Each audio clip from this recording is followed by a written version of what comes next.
ഈ സ്ഥലം ഒരു സ്വകാര്യ വ്യക്തിയുടേതാണ് എന്നുള്ള നിലയിലും ആ സ്വകാര്യ വ്യക്തിക്ക് വേണ്ടി KSRTC ഒഴിഞ്ഞു കൊടുക്കണമെന്ന് പാലാ സബ് കോടതിയുടെ ഒരു വിധി വന്നിട്ടുണ്ട്. അപ്പോൾ ആ വിധി സ്റ്റേ ചെയ്യത്തക്ക നിലയിൽ ഒരു അപ്പീൽ അടിയന്തരമായി കൊടുക്കാനായിട്ട് KSRTCയെ ചുമതലപ്പെടുത്തുകയുണ്ടായി. അതോടൊപ്പം ഉടമസ്ഥാവകാശം ദേവസ്വം ബോർഡിനാണെന്നിരിക്കെ ദേവസ്വം ബോർഡിനെ ബന്ധപ്പെടുത്താത്ത ഉള്ളൊരു വിധി വന്നതുമായി ബന്ധപ്പെട്ടുള്ള കാര്യങ്ങൾ പരിശോധിച്ച് ദേവസ്വം ബോർഡിനോട് കേസിൽ കക്ഷി ചേരാൻ നിർദ്ദേശം കൊടുക്കുന്നു. ഒരു നിലയിലും ഈ എരുമേലി KSRTCയുടെ സ്ഥലം അല്ല, KSRTC ഇപ്പോൾ പ്രവർത്തിക്കുന്നു, ദേവസ്വം ബോർഡിന്റെ ഉടമസ്ഥതയിലുള്ളതുമായി ഈ സ്ഥലം അന്യാധീനപ്പെടാനോ നഷ്ടപ്പെടാനോ അനുവദിക്കില്ല. അത് സംരക്ഷിക്കുന്നതിനാവശ്യമായ എല്ലാ നടപടികളും ഭരണപരമായും നിയമപരമായും ഉള്ള നടപടികൾ സ്വീകരിക്കാനാണ് ആ യോഗം തീരുമാനിച്ച പ്രധാനപ്പെട്ട ഒരു കാര്യം. ഇപ്പോൾ ഈ ഓപ്പറേറ്റിംഗ് സെന്ററിന്റെ ഓഫീസ് പ്രവർത്തിക്കുന്ന കെട്ടിടം അങ്ങേയറ്റം ശോച്യാവസ്ഥയിലാണെന്ന് ബോധ്യപ്പെട്ടതിന്റെ അടിസ്ഥാനത്തിൽ അത് ബലപ്പെടുത്തി താൽക്കാലികമായിട്ടെങ്കിലും പ്രവർത്തനം തുടരാൻ കഴിയുമോ എന്നുള്ളത് പരിശോധിക്കാൻ നിശ്ചയിച്ചിരുന്നു. അതിന്റെ ഭാഗമായിട്ടാണ് ഇപ്പോൾ ഇവിടെ ഈ സ്റ്റേഷൻ ഓഫീസ് പരിശോധിക്കാനായിട്ട് വന്നിട്ടുള്ളത്. ഇവിടെ 3 എഞ്ചിനീയറിംഗ് വിങ് ഉണ്ട്. നമ്മുടെ ഗവൺമെന്റിന്റെ ഔദ്യോഗിക നിർമ്മാണ എഞ്ചിനീയറിംഗ് ആയ BWD ബിൽഡിംഗ്സിന്റെ AXC ഉണ്ട്, ദേവസ്വം ബോർഡിന്റെ AE ഉണ്ട്, KSRTCയുടെ ഓവർസിയർ ഉണ്ട്. ഈ എഞ്ചിനീയറിംഗ് വിങ്ങിൽപ്പെട്ട ഈ 3 ഉദ്യോഗസ്ഥരും സംയുക്തമായി വളരെ വിശദമായി പരിശോധിച്ചിട്ട് അവർ ഒരേ സ്ഥലത്തിൽ അഭിപ്രായം അറിയിച്ചിരിക്കുന്നത് പുനരുദ്ധരിച്ച് പ്രവർത്തിക്കുക പ്രായോഗികമല്ല.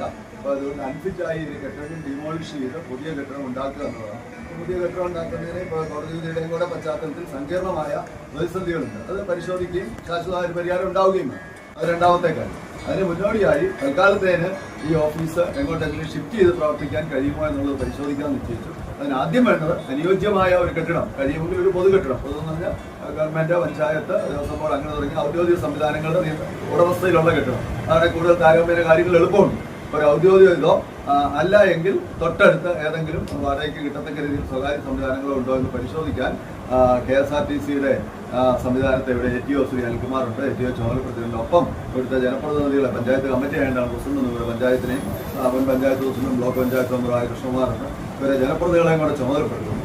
അപ്പോൾ ജനപ്രതിനിധികളും KSRTCയും ചേർന്ന് അനുയോജ്യമായ കെട്ടിട സംവിധാനം എത്രയും പെട്ടെന്ന് കണ്ടുപിടിച്ച് തന്നാൽ ആ നിർദ്ദേശത്തിന്റെ വെളിച്ചത്തിൽ ബഹുമാനപ്പെട്ട ഗതാഗത മന്ത്രിക്കും ബഹുമാനപ്പെട്ട ദേവസ്വം ബോർഡ് മന്ത്രിക്കും ദേവസ്വം മന്ത്രിക്കും കത്ത് കൊടുത്തുകൊണ്ട് ഒരു ഉന്നതതല യോഗം തിരുവനന്തപുരത്ത് വിളിച്ചു ചേർത്ത് തീരുമാനങ്ങൾ ഉണ്ടാക്കുന്നതിന് വേണ്ടി ഉന്നതതല യോഗം വിളിക്കാൻ ബഹുമാനപ്പെട്ട 2 മന്ത്രിമാരെയും ഗതാഗത മന്ത്രിയെയും ദേവസ്വം മന്ത്രിയെയും സമീപിക്കുവാനുമായിട്ടാണ് ഇവിടെ നിലവിൽ തീരുമാനിച്ചിട്ടുള്ളത്. ഇതോടൊക്കെ ഒപ്പം ഭാവിയിൽ KSRTCക്ക് ടൗണിനടുത്ത് അനുയോജ്യമായ ഒരു സ്വന്തം സ്ഥലവും കെട്ടിടവും ഉണ്ടാക്കാൻ പറ്റുമോ എന്നുള്ള കാര്യം പരിശ്രമിക്കുന്നതിനും അതുപോലെ ഇതൊരു ഡിപ്പോയായി നിലവിൽ ഓപ്പറേറ്റിംഗ് സെന്റർ മാത്രമാണ്, ഇതിന്റെ പദവി ഉയർത്തി അപ്ഗ്രേഡ് ചെയ്ത് ഡിപ്പോ ആക്കി മാറ്റാൻ കഴിയുമോ എന്നുള്ള കാര്യം കൂടി ശ്രമിക്കാൻ ഈ യോഗത്തിൽ പൊതുവിൽ ധാരണയായി.